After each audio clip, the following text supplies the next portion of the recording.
26, 27, 28, 29, 30টি। এখানে 31টা গরু আছে, যেখানে মাদক এবং চোরাচালান যাতে নির্মূল করা যায়। কাগজপত্র বিহীন অবস্থা আমরা হেফাজতে নিয়েছি। দুইজন জিজ্ঞাসাবাদের জন্য আমরা এই গরুর সঙ্গে দুইজন পাইছি। এখানে 31টা গরু আছে, দুইজন আটক করছি। আপনারা জানেন যে আমি নতুন জয়েন করছি নির্বাচনকালীন। এর আগে আমি কোম্পানিগঞ্জ থানার অফিসার ইনচার্জ হিসেবে কর্মরত ছিলাম। আমি এখানে আসার পর প্রথমে দুইটা জিনিস আমরা একেবারে নিষিদ্ধ ঘোষণা করতে চাচ্ছি এবং আমাদের ঊর্ধ্বতন অফিসাররা যে আমাদেরকে বলছে যেখানে মাদক এবং চোরাচালান যাতে নির্মূল করা যায় কাজ আমরা করছি।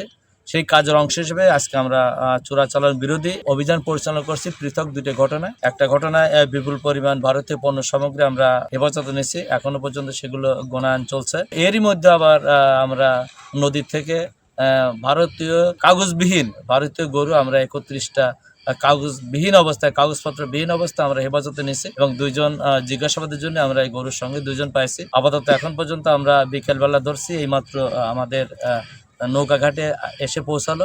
এর ভিতর কোনো মালিক দাবি করে নাই, যেহেতু এখন পর্যন্ত কেউ মালিকানা দাবি করে না। আর আমরা গরুগুলো দেখেই মনে হচ্ছে যে এটা ভারত থেকে আনা গরু। তারপর আমরা এগুলো যাচাই বাছাই করছি। আর এখন পর্যন্ত যেহেতু আমাদের কাছে কোনো কাগজপত্র আসে না, তাই আমরা ধরে নিচ্ছি যে এগুলো চোরাইভাবে অবৈধভাবে বাংলাদেশে প্রবেশ করছে। তো এই সংক্রান্তে আমরা নিয়মিত মামলা রুজু করবো। আমাদের এই বিষয়টা আমাদের ঊর্ধ্বতন অফিসারদের সাথে আমরা কথা বলছি। আমি কাস্টমারের সাথে কথা বলছি।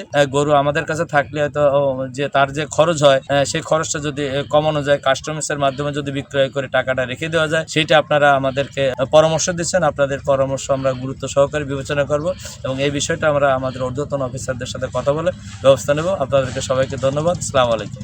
4, 5, 6, 7, 8, 9, 10, 11, 12, 13, 14, 15, 16, 17, 18, 19, 20, 21, 22, 23, 24, 25, 26, 27, 28, 29, 30টি। Stella featuring next level. Well done, side by side, Fridge.